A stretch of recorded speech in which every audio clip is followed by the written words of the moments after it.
Good evening and welcome to this special edition of Go Vote Omaha, a candidates forum for Omaha City Council District 3, presented by the League of Women Voters for Greater Omaha. My name is Terri Crawford, and I am a co-policy director for the League of Women Voters and your host for tonight's program. The League of Women Voters is a nonpartisan organization and does not endorse political candidates and does not endorse political parties.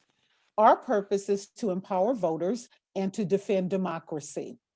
Go Vote Omaha primarily focuses on policy issues, and as a result of these discussions that we're having with our candidates forum, we hope you as the viewer will feel ready to make an informed decision during this election cycle.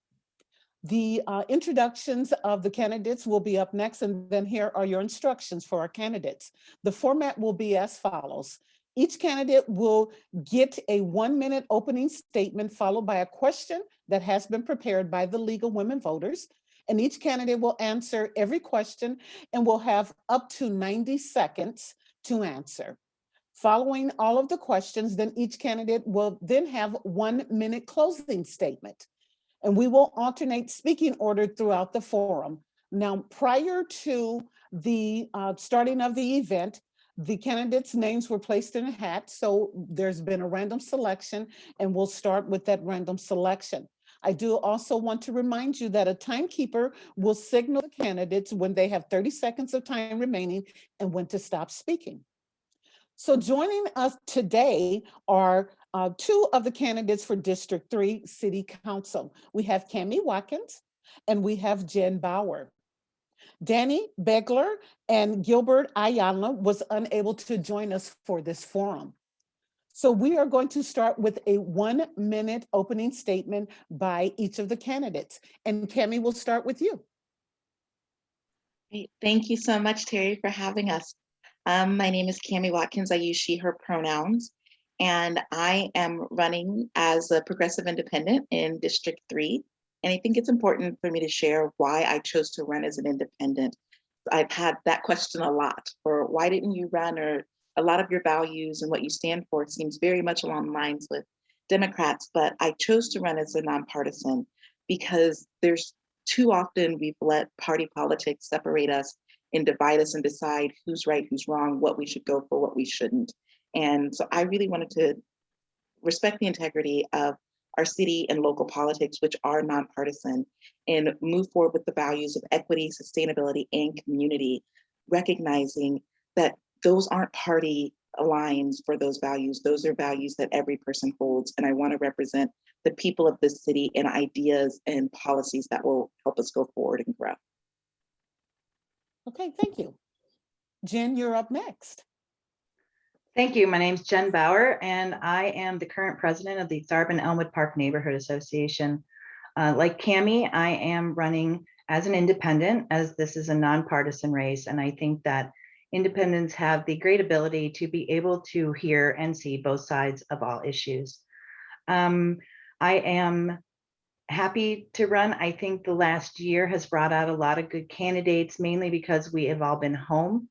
It's caused us to look inwardly and into the city and how it's being operated. And that is how I came across my decision to run for city council. My platform is fiscal responsibility, inclusion, and sustainability. I think they all link together. That if you're smart with your money, you're going to be open and available to all residents, and you'll be able to make good changes that pertain to transportation, affordable housing, and green initiatives. Okay, thank you to both of you for those opening statements. So now we'll move on to our questions, and Jen, we'll start with you. What do you believe are the biggest concerns for the residents of your district? I think one of the biggest concerns for the residents of this district is development, and to be smart development. We look at parts of the district in segments. You have historic areas, you have up and coming areas, you have areas that are just fine the way they are, and there's no buildable land. But development is a big part of District 3. We are the urban core, and without an urban core, we aren't going to be vibrant. But we need that urban core to be available to all residents.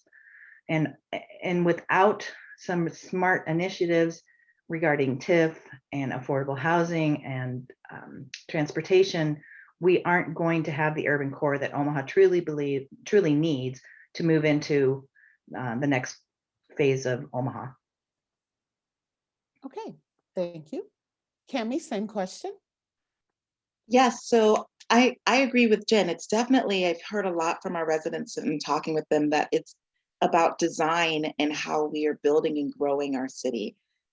District 3 is kind of the heart, if you think about all of the major epicenters of our city, UNO, Exarban, Blackstone, the Old Market, UNMC, all of these major components of what makes our city unique. Many of them are in this district. And so the residents of this district chose to live in an urban area because we wanted to be in a thriving place that is forward thinking and progressive. And we're seeing the stagnation of that because we haven't had people in office that are willing to not just be the best city of 2020, but be the best city of like 2022 and really be proactive and forward thinking. So it's the design of our city to be multimodal is a major concern, but also looking at housing and housing affordability and housing choice and preservation. People don't want to just live in high-rise apartments. We also want to have single family housing, but then also have the opportunity for our parents to be able to age in place in a home near us. So providing some of that missing middle. And then also we care about the basic public services, our parks. There's such beautiful parks in this area and some of them are for lack of investment. So we're wanting to have more investment in our city, seeing the tax dollars that we're spending a lot on going to the things that we care about are some of the biggest issues that I'm hearing from our community. Okay, thank you very much. Our next question, and we'll start with you, Cammy. Right now, there's lots of conversation in the political arena, not only on a local basis, but also across the nation regarding diversity and inclusion. So our question for you is, what will you do to ensure a diverse viewpoint is involved in your decision-making process? So I would say probably I'm one of the most prepared to do this as my full-time job is working for Inclusive Communities, where our mission is to confront bigotry, prejudice, and discrimination. And we do diversity, equity, inclusion work every day, all the time for all people. And so what I would do is continue that work through educating individuals and just listening and talking to people in all parts of our city. This district is one of the most diverse districts in Omaha. And so by going to restaurants or listening in on neighborhood association or business association meetings and bringing in those perspectives of those people, not just listening to say that I'm there and to be warming a seat, but actually authentically engaging with people and not just there to get out what I want to hear, but learning what they want to do. And that's a skill set that I honed from the 4 years that I've worked at Inclusive Communities, is learning how do we really pull out those key pieces that people may not always be able to easily articulate, but that are the most important parts of what they want to say. And that allows us to have it gain all those perspectives. And so understanding the difference between dialogue versus debate, and that dialogue is about listening to understand and then the gain perspective. And so those are the skill sets that I bring to this, and I will utilize those to the fullest in the city council to make sure that we're having really diverse perspectives in every decision that we're making. Okay, thank you. Jen, take it away. Thank you. I have one of the great pleasures of living in one of the rather diverse areas of Exarban. We have our retirees, we have multi-family homes, we have multi-generational homes, we have students, and we have a lot of different communities. And I think one of the best things, and Cammy mentioned it, is listening, right? We need to be able to listen, but also we need to be able to have our information in a usable format for our non-speaking or not first language speaking residents. I think that's one of the big struggles that I have with providing good information to people that want to be involved and don't feel that they have a conduit. The other thing I would work on is partnering with agencies like Cammy's Inclusive Communities and those that are well versed in how to do this. I understand that I am not probably in the best position to really address this, but it is important to me in that, you know, without diversity, you don't have a very vibrant community. You are basically milquetoast. And I think if we need to promote these, you know, exceptional experiences within our community, then we can help move us forward and then have a good discussion within city council, move towards having the civil rights of people and the human rights of people addressed by city council. Okay, thank you very much. Question number 3, and Jen, we'll start with you. Along those same lines, we saw last year in May, particularly with what happened in Minneapolis with George Floyd, but also what happened here in our own city, that there's an opportunity to have some dialogue. So here's our next question. What role should the city take to reduce racial tensions? That's a very good question. The George Floyd situation was very sad. The situation here is just very sad and hurts my heart. I think that the city can take a very active role in reducing the racial tensions. We need to have a change in culture. We need to look at being anti-racist instead of just looking to be not racist, because anti-racism is a whole different discussion point. We can do better. I don't think that's a question at all in our discussions with community leaders in certain areas of the city. Those groups have answers and they have a format and a voice to help us partner to make changes. I think the city has a big responsibility, but it all starts with a culture change of admitting that there are problems. I think that's where we need to start. Okay, thank you. Cammy, same question. Yes, I agree with Jen. And to add on to that, I think we have to role model accountability. There were many situations in which we were not willing to be self-critical of the areas in which we failed to justice in addressing the racial tensions in the city. And that caused the problem to be deeper. For a lot of the organizations that we work with, from schools to local governments across the state, where we fall down is that there's a problem, but as opposed to just saying, you're right, we were wrong, we didn't handle this properly, and now we're going to learn from it and do better. We wanted to defend ourselves to say, well, Omaha's not a racist city. Omaha isn't segregated, when we know that it is. And it's hard for people to trust and believe in you, not only with such a difficult topic to talk about as race, but for anything. How can we trust and believe in our city leaders if we can't be honest about those basic things about the segregation of our city, which when we look at the redlining map from when it was originally created to the racial outlines of our city today, it's nearly identical. So there's a lot of work and truth that needs to come before we can get to the reconciliation of those things. And that's for every department. It's not one department in the city that's responsible for that. It's every single one of them. And we need to take responsibility and just first acknowledge where we've messed up and then now take the steps to do better. Okay. Thank you very much for both of those answers. So along the lines of fiscal management, and Cammy, we'll start with you first. As part of the budgeting process, the council may revise the expenditure side of the budget by increasing, by decreasing, by inserting or deleting appropriation items. Which areas may be priorities for you in the next budget cycle should you be elected to District 3 City Council?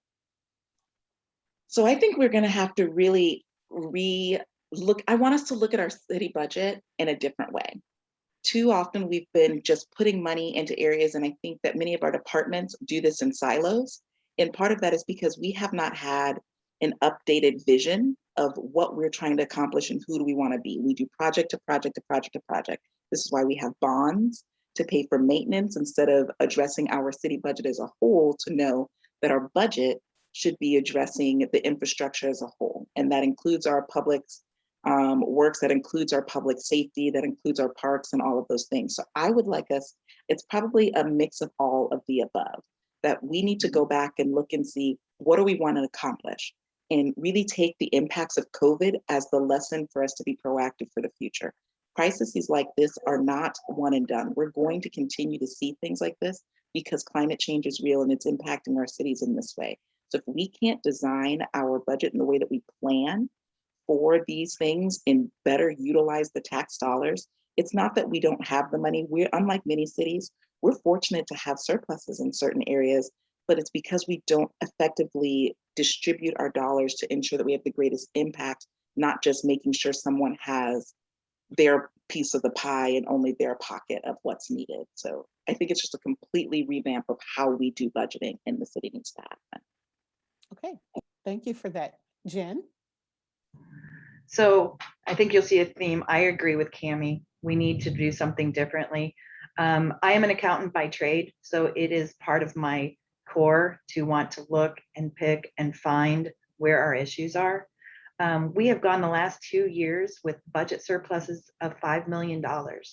And that says to me right off the top that we're not funding something correctly, or we're not, directing the funds in the right manner. We closed a bunch of services in 2020 due to the COVID pandemic. And I understand that, those things had to be done for the safety and of the public.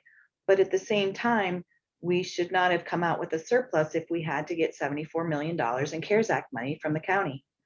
Therefore, we need to look at the actual services. And we also need to do a better job of looking at the tax revenues that are coming in. And obviously, I don't have those specific details, and I would get them as soon as I'm in city council. But if you look at this new bond issue for the street program, you're looking at a 25 to 37 cent mil increase in 2022. And I don't think people realize that this is coming. At some point, we have to look at the processes that we put into place for our roads and for our services and determine if we are going with the best possible contracts, the best possible solutions for road repairs, and fund these things correctly. And at the same time, make sure that the public has the services they deserve, the good parks, the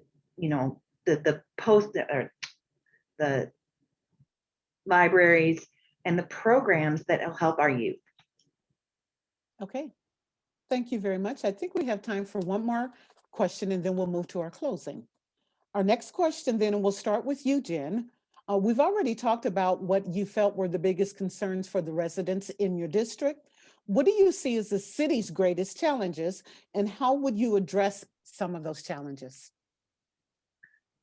The city as a whole, one of the biggest challenges is the segregation. And I don't necessarily mean racial segregation, but demographic segregation, where we tend to look at things as West Omaha, South Omaha, North Omaha, just by landmass, right? We're one Omaha. And in order to be effective as a leader, we need to be able to cooperate and collaborate with the other council members and with the mayor. We're a very heavy mayor system in Omaha. There's no taking that away. The mayor has veto power, but the council also has the ability to make resolutions for the entire city. And not only have we seen that with the mask mandate, but there's other things that we can do. We can fund things for programs that will help enrich the community. And I think you need to go into this election cycle and look at candidates who are willing to be collaborative with other districts, because that is how we're going to make this a city of one and not a city of 4 or 5 specific quadrants. Okay, thank you. Cammy, same question. Yeah, it's definitely, for me, I believe the after effects of COVID is going to be the biggest issue that we're going to need to deal with. So many things that have always existed in our city, including the segregation that Jen mentioned, including the disinvestment in certain areas of our city, have festered for so long. But when we came upon a crisis where it impacted everyone equally, we found how it did not, that it actually did impact some people unequally. And those were lights that were shown on the parts of our city that we have been able to sweep under the rug and cover up. So we're going to have to really look at those things that were uncovered and see how they're still continuing, like our lack of access for mental health services. We're going to have a huge mental health support need in this city, because all of us are experiencing a collective trauma. And if we are truly going to be a trauma-informed city, we're going to have to make sure that we're putting in all of those pieces to enforce that. And that's going to take money. And it's also going to take a shift and change in the way that we view community and supports. And we're going to need everyone, exactly as Jen said. This is going to have to be a collaborative effort. We cannot continue to only be working with this idea of scarcity, but we're going to have to work in a sense of abundance and community to pull all of our collective resources to address each of these problems, to make sure that the next time this happens, people aren't impacted negatively. Okay. And I do believe we have time for just one more question. We talked some briefly about the number of candidates that are running for some of the positions and some of the enthusiasm that we're seeing in the city. So our next question, and Cammy, we'll start with you. How would you work to involve more of the community in the process of governing the city? Yes, so we're really working hard to do that right now as the campaign. One, because I don't want people to feel like they can't be accessible and to me and their public officials. So we're doing right now community art projects, public art projects in 5 different districts, areas within District 5. What district am I? District 3. And it's because I wanted to give something that's lasting beyond this campaign and even beyond my term if I'm elected.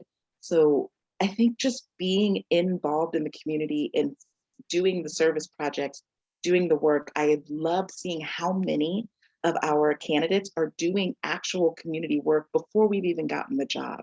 To say, like, I don't have to wait till I get there to start to serve the community. Many of us are involved as volunteers and nonprofit workers, so we know what it looks like to start to do work that you can make change whether you have that power or not. And so that's how I would love to see the community get more engaged, is knowing that they can be in this space. There's nothing exceptional about any of us, and yet we're able to do this. Okay, thank you. And Jen, same question for you. Yeah, I agree with Cammy. Most of us, if not all of us, have been doing some sort of community service, volunteerism in the community. I know that the last 4 years I've been accessible to my neighbors. So when I did my campaign strategy, I looked at giving my phone number out and pointing it out. Here is my phone number. Not everybody likes emails. Not everybody likes social media, and you have to respect that. So I've gotten used to the phone calls on a Sunday afternoon with an issue, and I hope to continue doing that. But essentially, I would like to see all 7 city council members form a collaborative town hall and have this at, certain points and certain areas of the city at least a quarterly basis. I personally am going to have quarterly town halls, and people are going to be involved to the degree they want to be involved, and I respect that. But I'm going to answer emails and I'm going to answer texts and phone calls. I think all of us would. Women are intrinsically good at multitasking and collaborating. So there's some good options out there for the whole of Omaha. Okay, thank you so much. At this time, we're going to move to closing statements. We started with you, Cammy, so we'll start closing with you, Jen. Okay, thank you very much. And again, thank you for having this forum. It's been a great opportunity, and I always enjoy seeing Cammy. Again, I would like to stress that I have been involved in the community. I think that we have a great opportunity to affect change and for the future of Omaha just by opening up the discussion points and partnering with the already very vast groups that are in Omaha trying to do good. I think you'll see the new city council as a conduit to the city, where we're having conversations and we're getting information out, and not only getting out information out, but taking information in. There should be no reason where a city council person should make a decision in a vacuum. And I am in my professional life collaborative and a decision maker, but I take decision making very seriously. And I take it from the group as opposed to making decisions on my own. I think Omaha has a great opportunity in all 7 city council districts, but especially they have some really good choices in District 3. Thank you. Cammy? Thank you. So I appreciate you all for doing this, the League of Women Voters. And I just want to say this is probably the most efficient forum that we've been part of. And I was like, clearly women were behind this.